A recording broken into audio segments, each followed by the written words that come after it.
नमस्कार. आपल्या सगळ्यांच्या समोर येण्याचं कारण म्हणजे महाराज भूषणसिंह होळकर यांनी काल एक विधान केलं आहे. त्यांच्या मी 2-3 मुलाखती ऐकल्या तर त्यांनी सांगताय की माधव फॉर्म्युल्यामुळे धनगर समाजाचं नुकसान झालेलं आहे. आणि दुसरा त्यांनी आरोप केला आहे की शरद पवारांवरती जे आरोप त्यांनी केले ते भारतीय जनता पार्टीनं करायला लावले आहे. महाराजांचा मला सन्मान आहे, भूषणसिंहराजे होळकरांचा.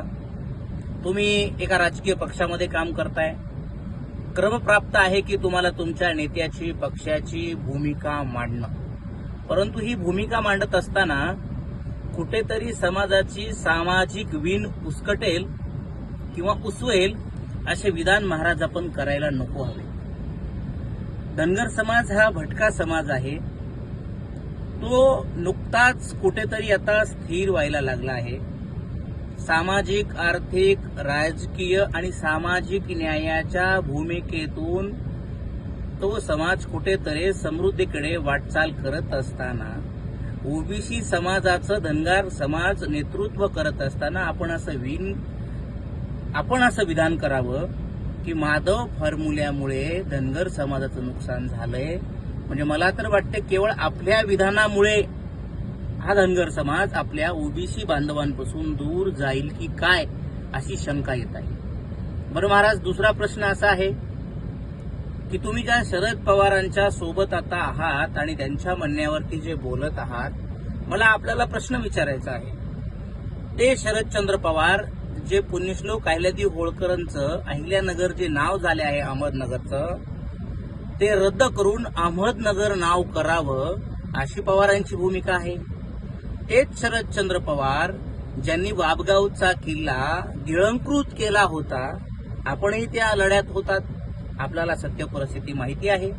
सोलापुराच्या विद्यापीठाच्या पुण्यश्लोक अहिल्यादेवी होळकर नामांतराला देखील शरदचंद्र पवारांनी विरोध केला आहे. मातेच्या अश्वारूढ पुतळ्याला देखील त्यांनी विरोध केला. अनेक दिवस तो पुतळ्याचं काम त्यांनी लटकवत ठेवलं होतं.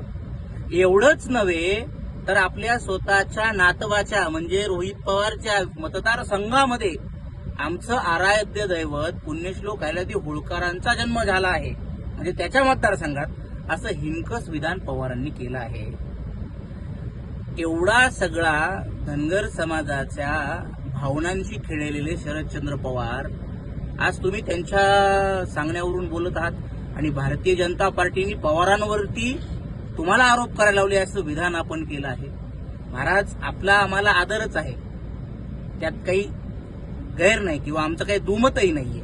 पण तुम्ही आम्हाला पर्याय सांगा की कुठलं असं सूत्र आहे की ज्याच्यामुळे धनगरांचा राजकीय उद्धार होणार आहे, राजकीय नेतृत्व धनगरांना मिळणार आहे. तुम्ही सांगा. शरदचंद्र पवारांनी किती दूध डेऱ्या, किती सहकारी कारखाने, किती संस्था, किती बाजार समित्या धनगर समाजाला देऊ केल्या होत्या आणि धनगर समाज त्याला लाथाडून आज वेगळी भूमिका घेत आहे.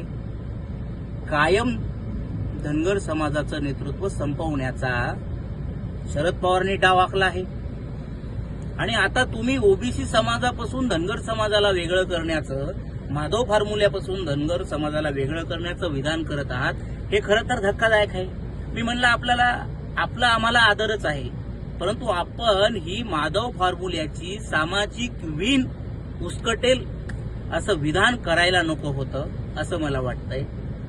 आपण राजकारणात आहात, मोठे व्हा, खूप मोठे नेते व्हा, आपला आम्हाला सन्मान आहे. पण होळकरांचा वंशज आणि आमचा राजाच जर शरद पवारांची भाषा बोलत असेल आणि भारतीय जनता पार्टी जिनं खऱ्या अर्थाने या समाजाला सत्तेचा पहिला घास, सामाजिक न्यायाचा पहिला वाटा दिला आहे, त्या भारतीय जनता पार्टीने त्यांनी तुम्हाला पवारांवरती आरोप करायला सांगितले असं विधान मी आपल्या मुलाखतीमध्ये ऐकलं आहे. महाराज, कृपा करून आपल्याला विनंती आहे, आपण आमच्या समाजाचे होळकरांचे वंशज आहात, आपला सन्मान आहे, पण पवारांच्या मांडीला मांडी लावून विधानं करणं टाळावं अशी माझी आपणास विनंती आहे. आणि भारतीय जनता पार्टी सोबत हा ओबीसी समाज, हा धनगर समाज आहे, तो सगळ्याच सामाजिक एकोपा जपणारा धनगर समाज आहे.